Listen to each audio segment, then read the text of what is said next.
un acto dentro do programa deste festival, Fontes Sonoras, que comezou hoxe en Xaves, un festival transfronteirizo, e a idea é levar a autores, poetas, músicos aos dous lados da fronteira.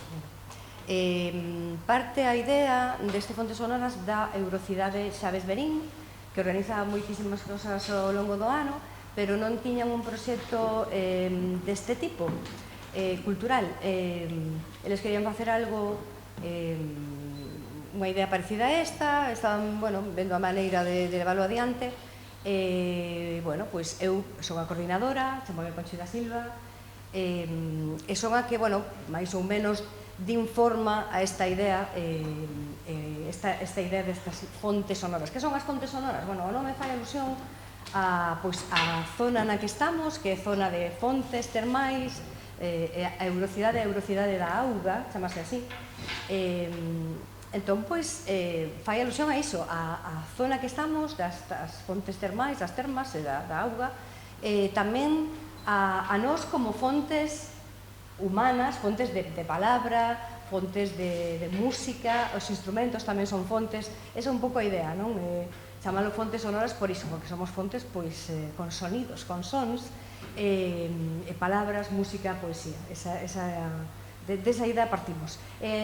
Os empezamos en Xaves, a Biblioteca de Xaves, foi un encontro para nenos, foi, a verdade, que moi ben. Aquí Xavier Frías vos pode contar o que aconteceu. Era moi cedo para nós, claro, porque eran as 2:30, os nenos estaban no cole, apareceron todos ali coas súas profesoras. Foi así bastante bonito, moi interesante.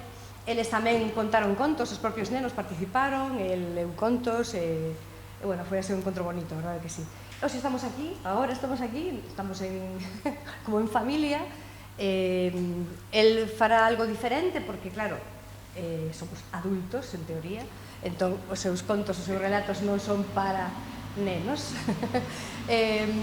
Nada máis, deixo con el.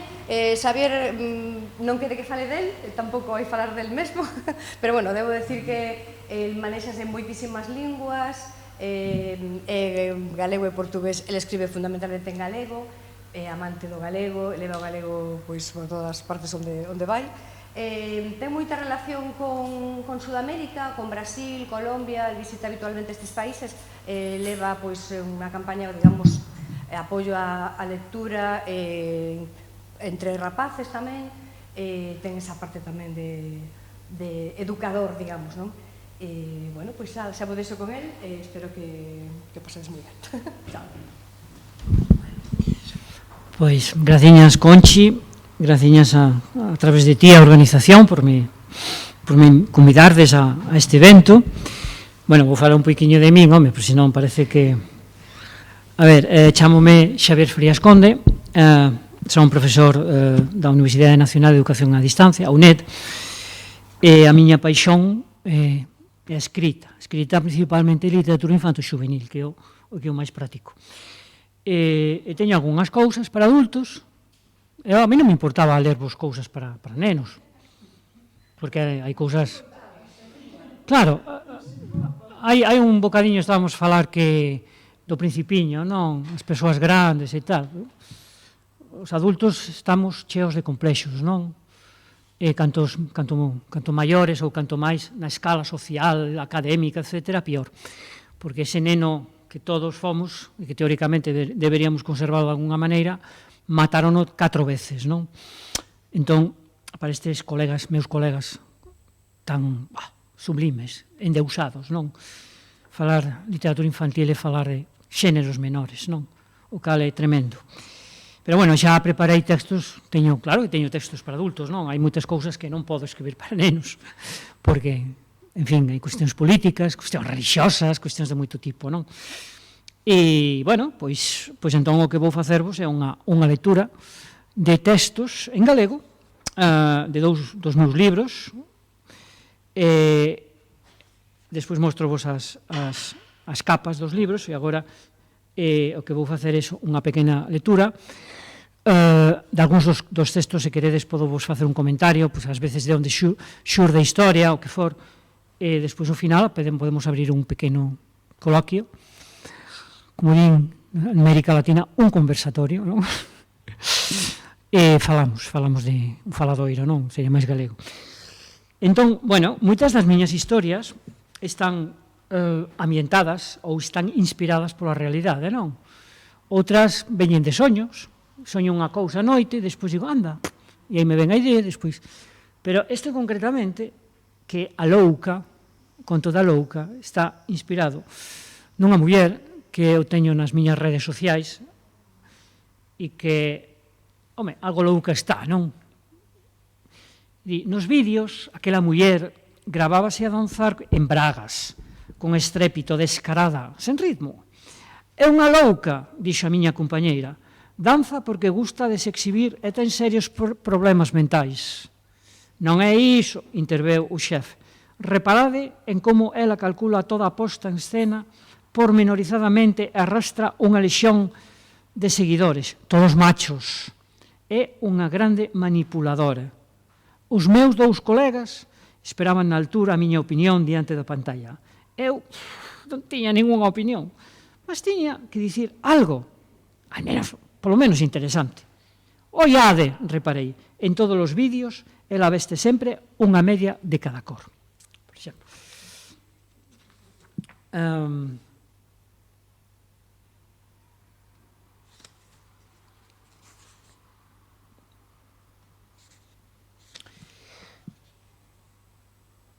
Así.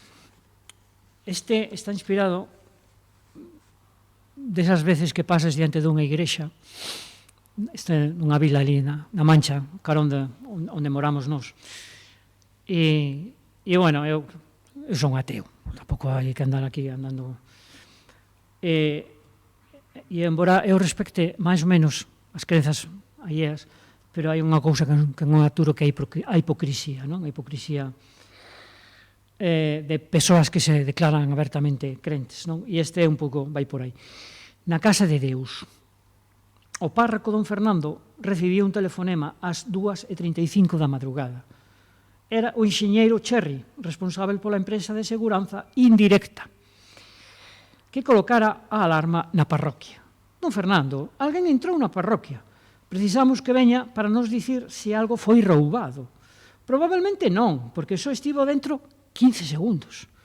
Don Fernando acudiu lixeiro na porta da parroquia, xa estaba a súa espera o enxeñeiro Cherry. Don Fernando examinou a parroquia profundamente, incluindo as estatuas, as huchas e os armarios. Após media hora, reuniuse con o enxeñeiro Cherry e díxolle: non tiveron vagar de roubar nada de material, está tudo. Ainda ben. Ben, mas si levaron algo totalmente insubstituível. É certo que o seguro o paga, comentou o enxeñeiro Cherry. Non creo, replicou don Fernando. E logo, que foi o que levaron? A Deus, dixo o párroco, levaron a Deus. En fin.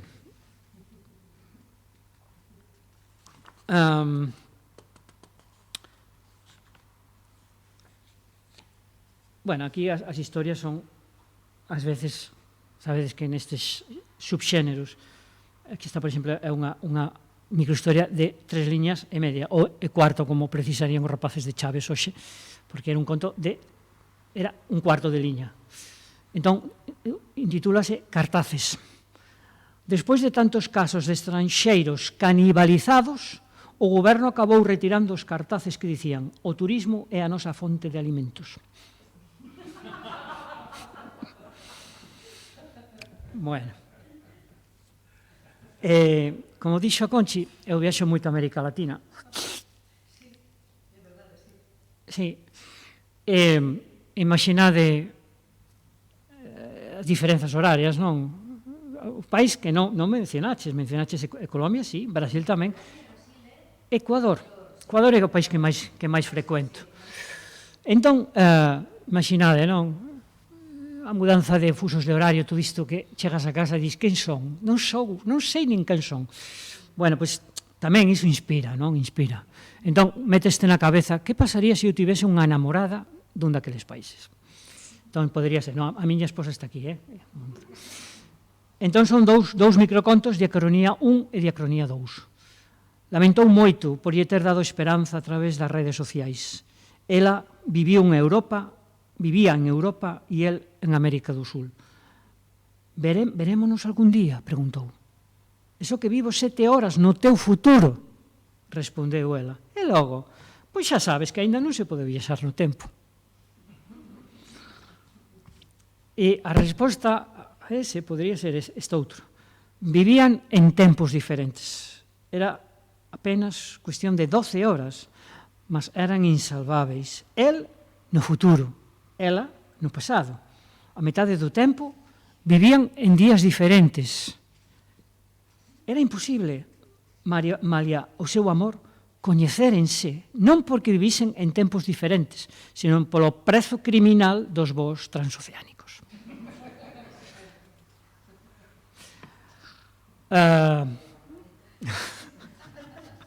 Tamén. A bagaxen de porão, como din en portugués. Bagaxen de porão, a que vai abaixo. A de Iberia. Métenche 80 euros. Ala! Digo, cara, eu mando a maleta só, e meto meu dentro e xa, por 80 euros, vou a Quito, non? Vou tentar un día. E por que non é pecado? Padre, a consciencia impídenos sermos ruíns. Sí, fillo, pois se formos ruíns, iremos ao inferno. Non, padre, porque eu son ruín inconscientemente. E logo, como é posible? Pois é que matei a miña consciencia. Mas foi sin querer, padre, foi sin querer.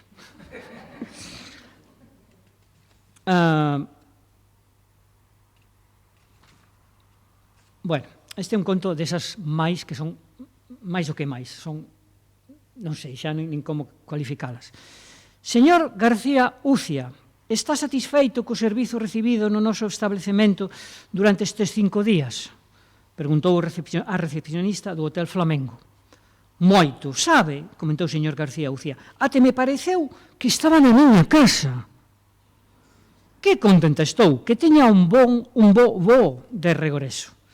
Media hora antes, dona Ucia Donaso, nai do señor García Ucia, renunciara de súpito e sen explicación ao seu breve traballo de 6 días de camareira no Hotel Flamengo e embarcaba no voo de regreso antes que o do seu fillo, como fixera tantas e tantas veces. En fin, hai máis para... Claro, por iso estaba na casa. Bueno, en América Latina, xente que adoro, pero por veces son horribles con isto dos nomes, dos apelativos, do doutor, do mestre, do non sei que. Entón, este é unha pequena homenaxe a estas caralladas. Toda a súa vida fora un ninguén. Por ese motivo, o seu nome foi mudado no rexistro civil.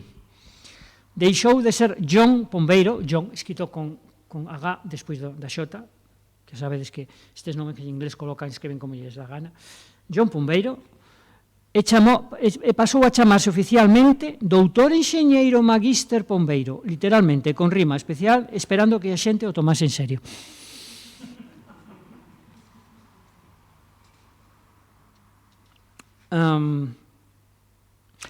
Persoas tóxicas, cantas veces nos falan nisto, non? Sepárate, afástate, non sei quen, unha persoa tóxica e tal. Bueno. Cubra este cuestionario, dixo a psicóloga, é necesario identificarmos con que tipo de persoa é incompatível. Pepe encheuno. Entón, o psicólogo leu as conclusións.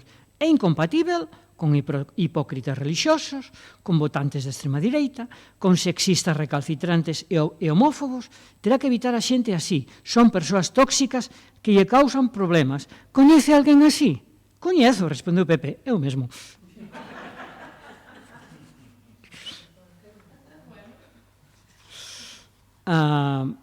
Bueno, depresións. Isto é moi triste, non? Pero hai que rir de todo na vida, non? Son tres, o sea, o título dos 3 micros é das depresións. Entón, das depresións, 1. E, ademais, todos 3 comezan igual, cunha pregunta. Como é que te sentes? Ben, para ser sincero, estou un pouco deprimido. Desculpa, mas non dou entendido como un computador como a ti pode ficar triste. Ben, para ser sincero, non dou entendido porque estás a falar conmigo como se eu fose humano. Da próxima vez non me preguntes como me sinto, vale? Entón, depresións 2. Como que te sentes? Ben, para ser sincero, estou un pouco deprimido. E seguiches algún curso para aprender a deprimirte? Das depresións 3. Como que te sentes? Ben, para ser sincero, estou un pouco deprimido. Coídate, sí. Claro, eu sei que iso non é bo para a miña saúde mental. Eu non quixen dicir iso. Ten cuidado, porque poden facerche pagar un tributo especial por estares deprimido. Lín nalgún lugar que o goberno está a considerar declarar a depresión como un estado improdutivo que exixe impostos de luxo. Non quero dar ideas, pero...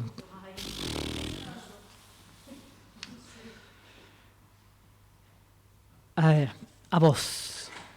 Como dicía que hai xente un pouco desesperada por aí, na vida.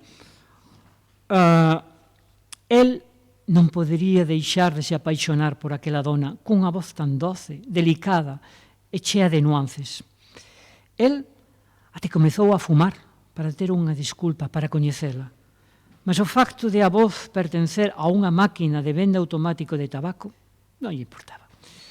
Xa saben, su tabaco, muchas gracias, ¿no? Bueno, esta é unha cena familiar, o paisano a ver televisor, fútbol e a muller, non? Amor e percepción. Estou casado contigo, estou casada contigo hai 15 anos. É hora de mencionar como son cautelosa contigo. Vexamos, comes como un can, gruñes como un can, sentas como un can, di logo, és mesmo un can? Preguntou a muller ao home que estaba sentado calmamente no tapete diante da televisión. Gol, gol, gol, gol, gol, viches ese remate, wow, wow, wow, gritou de repente e comezou a lamber os seus xenitais con calma e prazer. A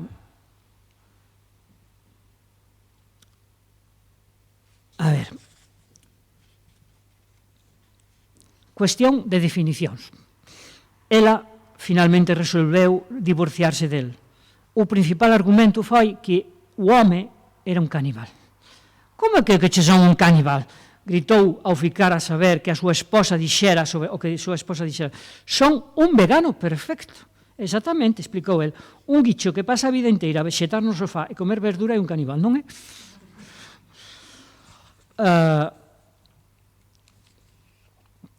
Para que serve un pai? Boa pregunta, non?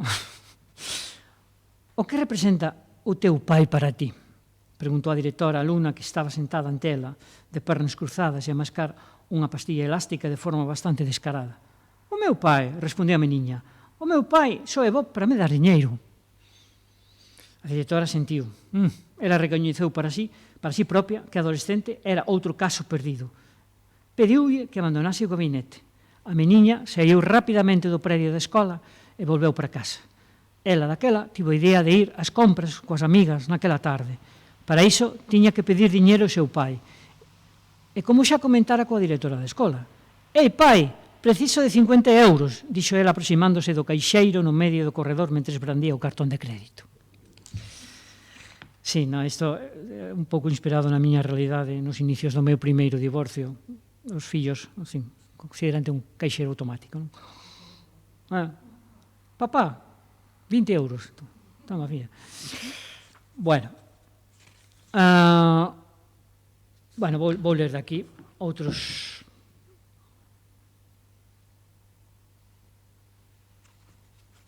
Este é a tatuaxe sacra.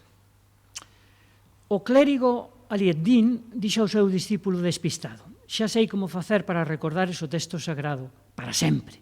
E ino tatuar baixo a tua pel, así só haberás lelo. O discípulo Ben Taleb tiña medo da idea do mestre, mas obedeceu as súas ordes e depilou o peito. Non largou unha queixa durante os longos días en que o mestre Alieddin tatuou o texto sacro baixo a súa pel. Aguentou estoicamente. Logo, durante unhas semanas, levou o tronco cuberto de bandaxes. Un certo día, o clérigo mandou ao seu discípulo despistado: quita a bandaxe. Ben Taleb obedeceu. Sí, o resultado era perfecto. Algúns capítulos do libro sagrado, os máis importantes, ficaron visíveis baixo a pel do discípulo. Alieddin estaba orgulloso de si mesmo. Agora, as verbas sagradas podes ler perante o espello para as aprenderes de memoria. Mas non todo era ledicia. Pois a voz nebulosa do discípulo dixo: o voso traballo é impresionante, mestre, mas eu non podo ler as palabras do envés. Coido que teredes que apagales e escribilas de novo, mas daquela como se o fixerades desde outro lado do espello. Non vos parece?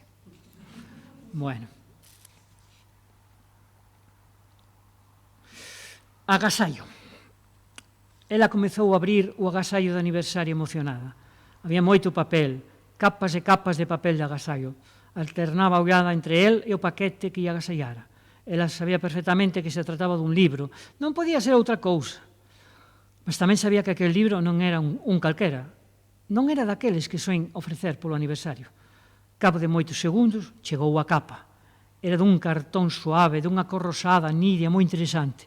Mas aquela contracapa era sen letras. Axiña virouna, entón leu o título. O seu corazón aínda acelerou máis. El, atento aos movimentos dela, ampliou o sorriso. Ela leu o título do libro en voz alta. Compra e uso das bragas, manual de instruccións. Ela comezou a chorar suavemente, ensaloucos. Ela atribuíno a emoción. Non estaba avezada aquel tipo de agasallos. Non, como ia estalo? Nunca usaba bragas.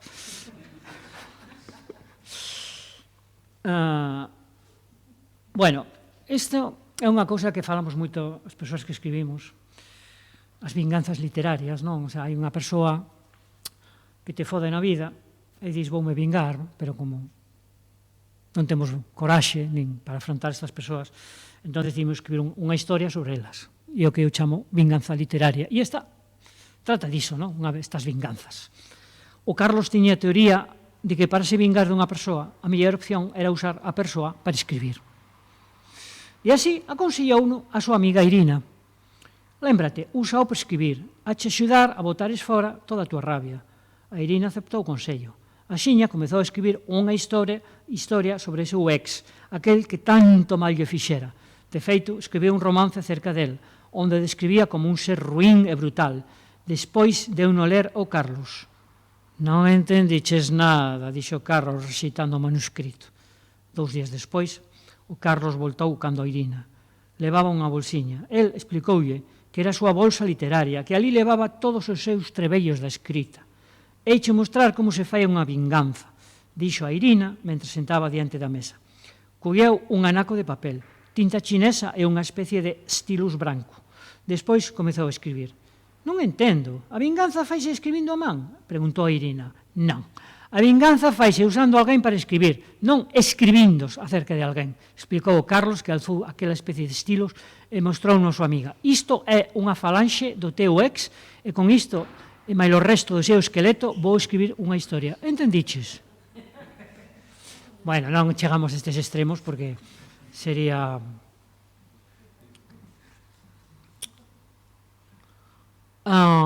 embargado. A primeira noite, despois de lle teren embargado a casa e todas as súas propiedades, o Artur acordou embaixo dunha ponte. Non lle ficaba máis que a roupa que levaba posta. O sol acababa de se debruzar por trás dos predios do outro lado do río. Xusto daquela comprobou que non tiña fame, aínda que estivese xa máis de 24 horas sen comer. Claro, díxose, até a fame me teñen embargado. Coitado.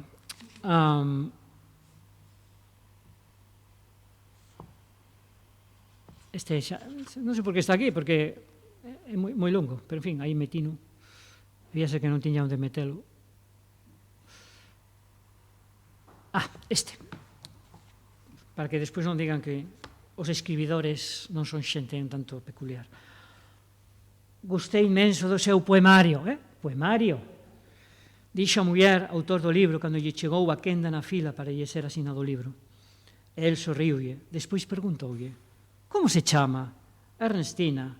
El comezou a escribir unha dedicatoria a Ernestina. Cando rematou, alongoulle o libro acompañado dun novo sorriso. Obrigadiña, por que intitulou o libro Todos temos algo en común? El mantivo o sorriso, mentre ela colleu o libro, e comezaba a ler a dedicatoria, sen poder disimular o seu interese. Por todos os meus leitores, respondeu el. Non entendo. Sexa franca, vostede entendeu o libro? Non entendi, mas aínda así gostei moito del. Non se xustifique. Vostede non o entendeu, nin tampouco ninguén dos aquí presentes, nin sequera eu. que escriben o poemario. Por iso, o título é o que é, que todos nós temos algo en común, non entendemos este maldito libro. En fin.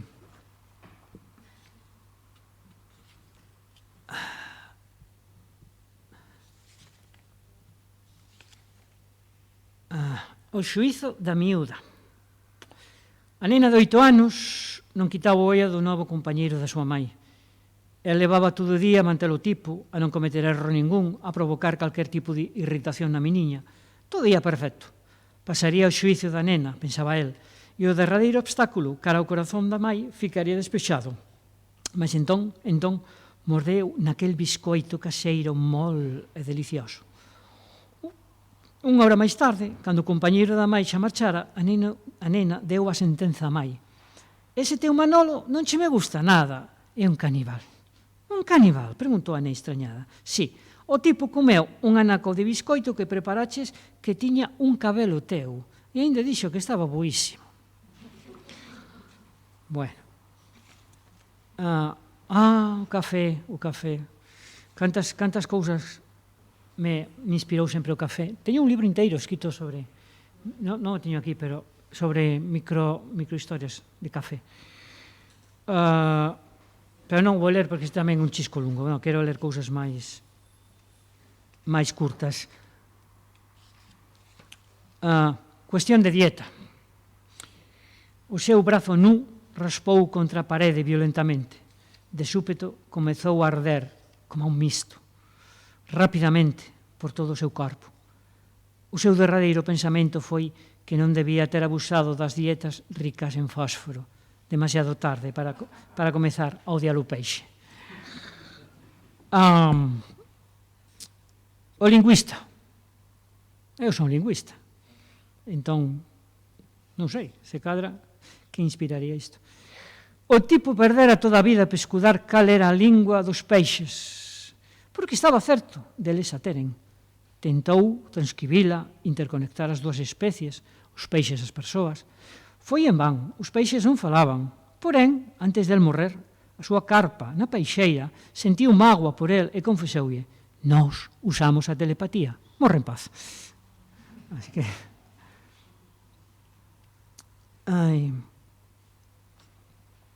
no museo. E ademais agora que abriron o novo museo, teño unha gana brutal de coñecer o novo museo egipcio no Cairo, que acaban de abrilo. Comentaba a miña muller que estuve en Egipto hai 35 anos, polo menos, e coñecín o vello que caía aos pedazos. E agora sí que me prestaría, temos que escapar a Cairo, non? Como cada noite, a momia abriu devagar o sarcófago, espreitou que non houbese ninguén á vista na sala do museo, camiñou na punta das dedas polas salas escuras e chegou até o corredor. Ali, a momia chegouse á máquina de refrescos, pronunciou a maldición dos escarabellos perante ela e esperou que a máquina lle largase un refresco de cola que bebeu ávidamente. Despois, como cada noite, volveu silente ao seu sarcófago. Foron humanos, non? Algo debe quedar. Roda de recoñecemento, non? Estas que fan a policía. Após entrar na rolda de recoñecemento, o axente de policía preguntou á vítima se entre aqueles 5 individuos recoñecía quen lle roubara o moedeiro. A vítima olhou durante un bocado longo para os 5 individuos, mas non daba recoñecido o autor do furto. O axente tratou de acougar a vítima, mas esta xa coberta de suor dixo: verá, xente, eu non teño preconceptos, mas todos os chimpancés me parecen iguais.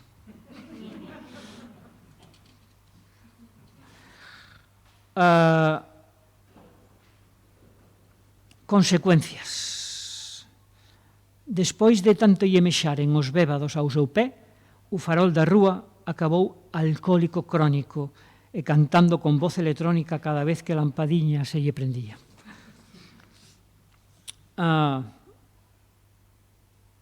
Os extraterrestres invasores. Aquela patrulla de 3 extraterrestres invasores non puido predicir que uns golpes de vasoiro certeiros procedentes dunha vella de 70 anos acabarían coas aspiracións daquela raza de invadir a Terra.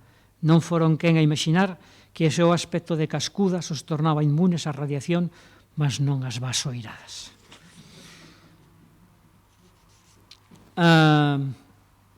Atranco de tránsito. O atranco do tránsito pioraba cada minuto que pasaba. Comezara nas vías periféricas e aos poucos foise estendendo para o interior da cidade. As vías do centro foron as últimas en colapsar. Cando os especialistas quixeron reanimar a cidade, xa era tarde demais. A cidade faleceu antes do mediodía. Bueno, es que coñecedes Madrid, entendedes isto. É unha metáfora de, en fin.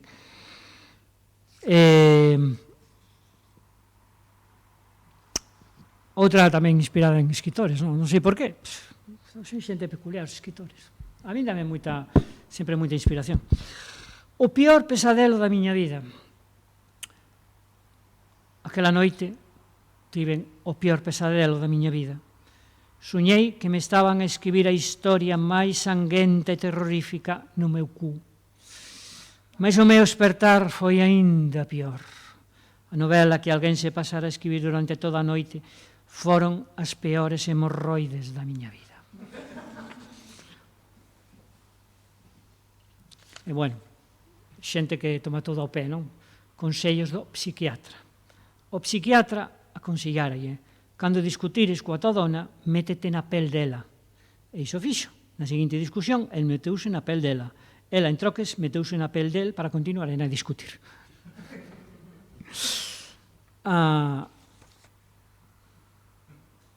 Bueno, non sei que poderíamos estar aquí, pero, en fin, tampouco quero... A botadora de cartas. A botadora de cartas leu as cartas á condesa. O seu amante está a lle ser infiel. A condesa decatouse a xiña do que acontecía. A súa criada estivera a usar o seu vibrador ás escondidas durante os últimos meses. E bueno,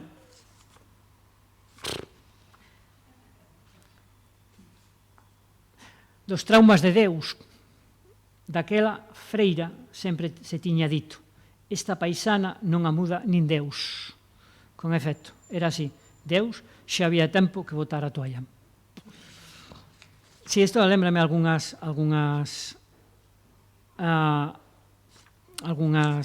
freiras, porque eu traballei nun centro religioso, non? E, bueno, había destas mulleres que dis, miña mãe, é que nin Deus pode con elas, non? Algo se pasa co avó. Mamá, o avó non se move, xa non funciona. O que fago? Fillo, o que se fai con todo que deixe de funcionar, mudei as pilas. E onde que están? Aí, na primeira gaveta. Si, xa as vexo. Oi, xa funciona outra vez. Hola, avó.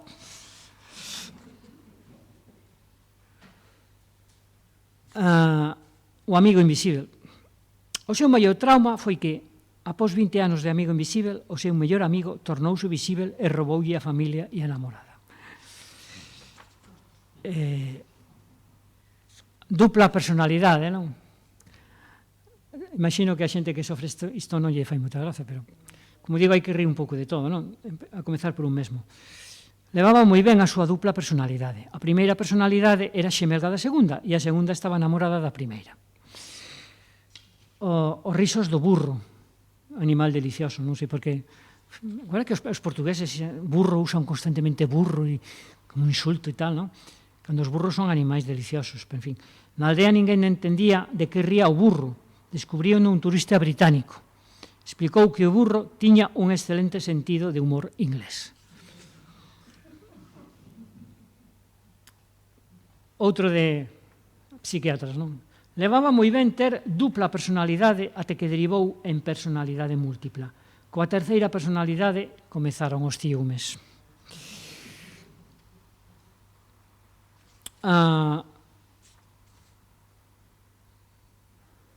A fada madriña: quero volver ser virxe, dixo a moza. A fada madriña quitou a súa variña e plim, materializou o cartón de visita dunha clínica xinecolóxica. Os milagres xa sabedes.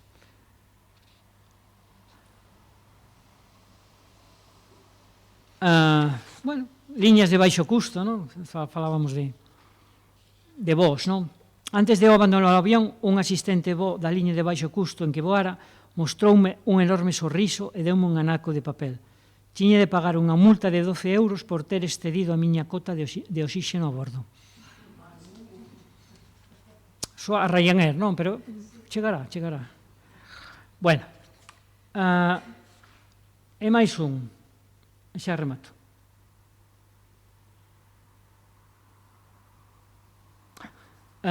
Hoxe falamos precisamente de Xixón, non? E o que pasei moitos momentos da miña vida en Xixón. Unha das cousas que máis en Xixón son gaivotas. Teño escritos moitas historias con gaivotas. E non para ben, non me son animais moi simpáticos. A miña muller así, a gosta de gaivotas, eu non. Prefiro pingüins. Soncheme moito máis simpáticos os pingüins. Entón, a conspiración das gaivotas, porque eu estou certo que as gaivotas conspiran. Estou certo. Finalmente descubrín como fan as gaivotas de Xixón para poder chiar durante as 24 horas do día, sen pausa e sen tregua, cubrindo todos os recantos da cidade. Seguen un plano perfectamente deseñado. Traballan en quendas, 3 por día, onde participan todas as gaivotas da cidade. E é así. Bueno, veña, ainda vos leo este. Orgullo de fillo. Que fillo tan curriño tes, Jacques? Obrigado, e che ben expelido. Cantos anos tes xa, meu? 9. E xa sabe o que quer ser cando maior? Sí, banqueiro corrupto como o meu papá. Que riquiño. Bueno, pois até aquí. E os libros dos que vos lin son estes dous, que, bueno, se tedes interese e curiosidade, non vin coa idea de vos vender os libros, pero se os queredes, buscades ali no Amazon. Este, atentos, Homo insípidos ten un problema. Hai unha versión en español e non sei se hai outra mesmo en portugués. Hai tres, sí, hai en portugués. Entón, tedes que abrir un pouco, abrir o comentario por baixo e ver cal é a versión en galego, porque ou comprades a outra en español ou comprades en portugués, que tampouco non pasaría nada, non? Pero, en fin. Pero non faces habitualmente, non? Un libro nos 3 idiomas? Non, este sí. Non, en dous sí, en dous fago bastantes veces, pero... Tamén hai algúns que están ou en galego ou en castelán. Sí. Mira, vos ler un nano conto. Este non chega a unha liña inteira. Vendo consciencia laxa seminova. Seminova, laxa seminova. Este é un exemplo de nano conto. Non chega a unha páxina. A unha liña, perdón, a unha liña. As microobras de teatro? Non, son maiores, home, sí. Canto pode durar? A ver... Os nenos se representan ás veces nos coles. Sí, o que escribo principalmente non é un teatro comercial, é un teatro pensado máis para traballar nas escolas. Entón, teño algunhas que poden durar 1 minuto. E no máximo 5 ou 6. Sí, e depois teño, porque aquí mudas o prefixo e xa hai microteatro e tamén hai mini teatro, que xa poden durarte 10 minutos. Mais ou menos. Non hai algo padrón no sentido de que, o sea, por exemplo, cando dices, onde termina un conto e comeza unha novela? Bueno, pois xa non hai... O sea, un pouco máis ou menos aí pómonos de acordo daquela maneira, tampouco... Entón, eu teño micropezas ou mini pezas que poden chegar 10 páxinas e despois teño pezas breves, teño algunhas que poden ter 15, 20. A maioría das miñas non pasan de 5 ou 6 minutos, non pasan. E entón o que fago é recompilalas nun só libro e bueno, aparecen nos centros educativos. Normalmente eles preparan a obra. Ás veces representan para min, outras veces o que me envían é un vídeo. Por exemplo, teño vídeos deliciosos da Colombia. Foi durante a pandemia. Houve unha profesora que pediu aos estudantes para representaren as micropezas na casa. E entón tiñan que gravalas. E era prestosísimo porque usaban o que tiñan na casa, non? Eran 3 personaxes. E era con o personaxe do Principiño. Era o Principiño no asteroide de Ferrovello, non? De chatarra, bueno, Ferrovello, sí. E entón, pois había un un señor que se dedicaba a recoller, pois a veces que está o lixo espacial, que está todo cheo, a ferralla, non? O ferralleiro, diríamos. E ese ferralleiro recollía de todo, porque sabedes que, bueno, polo visto todo o alrededor do noso planeta é un lixeiro, non? Está todo cheo de porquería. E aí aparece un pelicano, que é un paxaro que adoro, das miñas visitas ao Ecuador.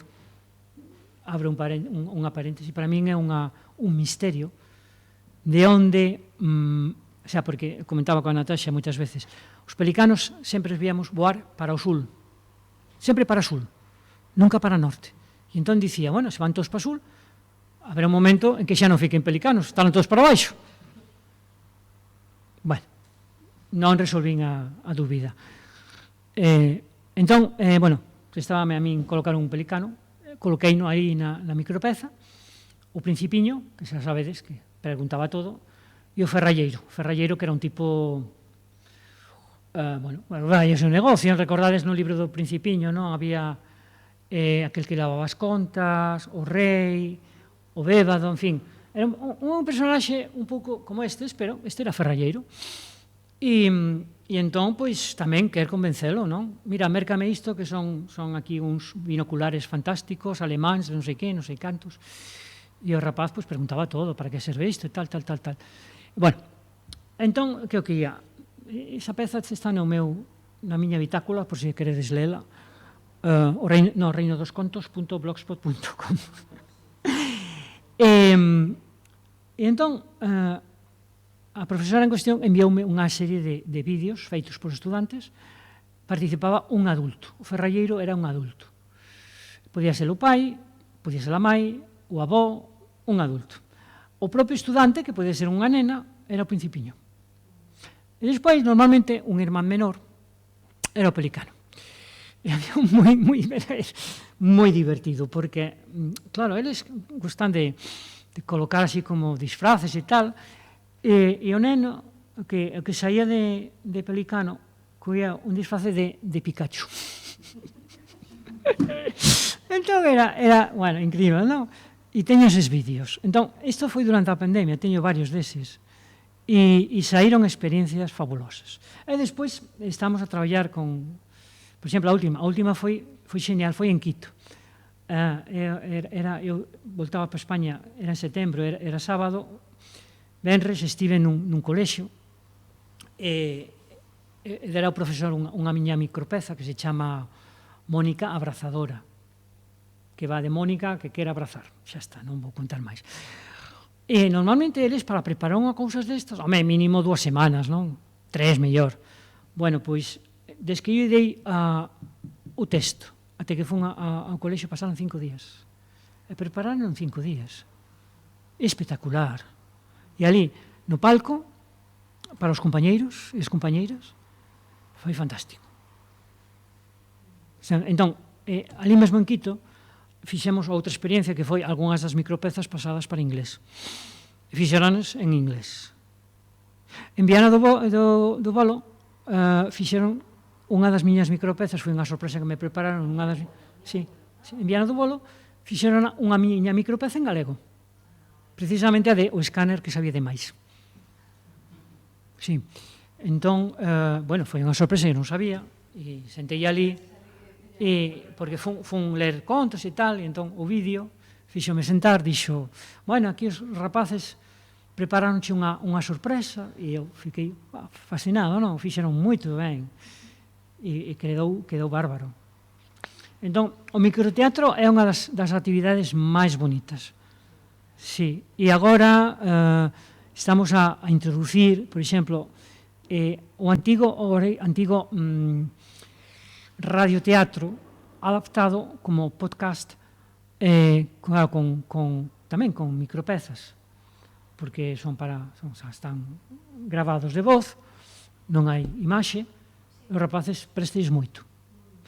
E eu agora ando aquí cunha idea nova, que é as antigas fotonovelas tamén transformar en fotocontos ou fotopezas, non sei nin como as chamar. E andamos un pouco con iso, porque os rapaces o que facemos é montar en eles un un fondo e tal, coas fotos, que ves que se vistan como lles preste e tal, e montar ali tamén. Até coa inteligencia artificial, que agora está tamén, hai moita xente que está contra de todo isto, bueno, é como tudo, depende de como uses, non? Sí. Eu non uso nunca para escribir, porque iría contra mí mesmo, pero sí que a uso para as ilustracións. Isto é inteligencia artificial. Isto non. Isto é unha gárgola da Catedral de Plasencia. Pero, sí, entón, bueno, hai actividades por aí preciosas que se poden facer. Así que, se algún dos presentes ou algunha das presentes está interesado no tema, eu feliz. Compartillar convosco estas experiencias, compartillar os textos. Teño moitos en liña, textos que se poden ler en liña. Sí, en galego teño todo en oreinoDosContos.blogspot.com. Aí hai contos, hai micropezas, depende do día, da neura que me veña. Sí, o Reino dos Contos, todo xunto, blogspot.com. Entón, sí, claro, e dúas tamén, Chamou a atención, os contos micropelatos, como se poda chamar, qual é a motivación? Porque algúns me parece que dan lugar á reflexión e outros me parece que dan lugar á imaginación. Entonces, me gustaría que me aclararas un poquinho eso. A ver, mira, eu teño como as antenas abertas casi todo o día. Entón, cheganme vibracións de todo tipo. E esas vibracións, moitas veces, despertan en min, primeiro sensacións, e a seguir, historias. Entón, cando me poño a escribir, digamos que non teño unha finalidade. Moitas, ou a maioría das veces que teñen un final. Bueno, divertido, non? O sea, chistoso. Entón, digamos que o que eu pretendo é que vos, cando leades, ou neste caso escoitedes, é que pasedes un bon momento. Reflexionar, sí, claro, hai cousas aí que dan para reflexionar, non? Teña unha crítica. Outras non. Pero non penses que eu sempre escribo a pensar un pouco en, a ver, que provoca no lector. Se o riso, é o riso, a min chégame con iso. Teño contos, o sea, por exemplo, eu son moi crítico coa religión, bueno, pois, é unha visión moi persoal, non? E haberá crentes que me digan, que te excedes, que te pasas? Digo, bueno, pues pode ser. Non sei. Sí que che podo dicir que algúns dos meus, non tantos as microhistorias, pero as narrativas normais de 3, 4, 5, 6 páxinas, non? Por exemplo, hai clubes de lectura que non queren usalas, porque por motivos ideolóxicos, religiosos, sociais, o que queiras, pois,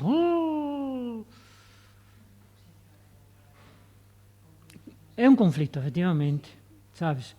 Entón, mira, había un libro que ten, non sei, ese está en castelán, só en castelán, ten, non sei se son 100, máis ou menos, 100 narrativas, tamén está por Amazon. E acontece que ten só un relato erótico. Cando dei a directora do clube de lectura, dixenlle, bueno, avísoche, porque xa sabía eu como era a muller, avísoche que hai aquí unha historia erótica. O sea, a xente confunde erótico con pornográfico. O erótico ten arte, o pornográfico non. Bueno, pois, o libro,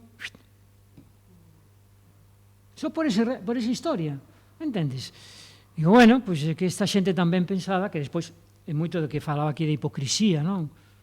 O sea, cando imos pola rúa, que vos que somos, que xente tan formal, eu que vou a misa de 12 todos os domingos. E despois, bueno, pois compórtase como se comportan, non? Toda esta, perdón pola palabra, esta carallada agora, cos inmigrantes, non sei que, outro día na miña vila, é que cando vas ao país deles, como te tratan? E eu non me entrei, pero dixenlle, de que país están a falar? O país deles, cade o país deles?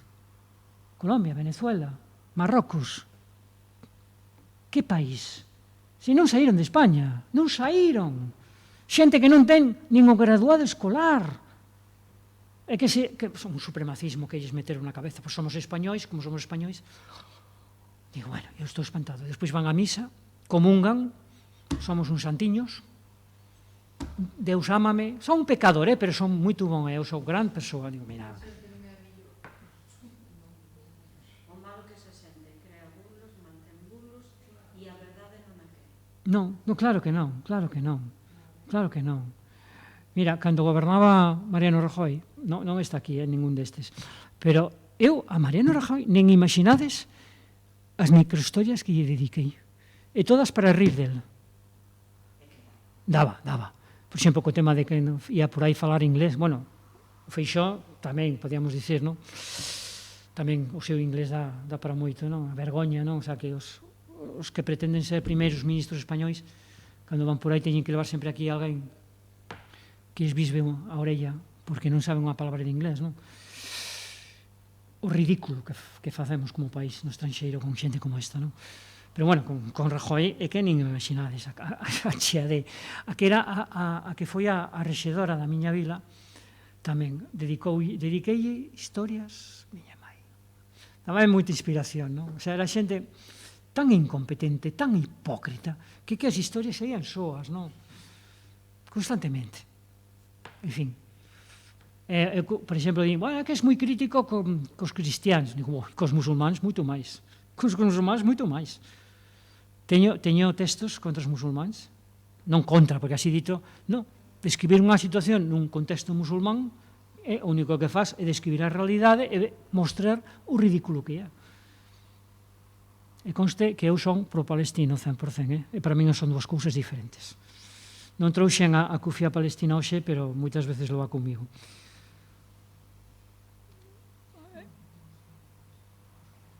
Vale, pois rematamos. Bueno, pois obrigado por virdes e nada, pois espero que nos encontremos noutra altura. O Reino dos Contos, escrito todo xunto, o Reino dos Contos, despois blogspot.com.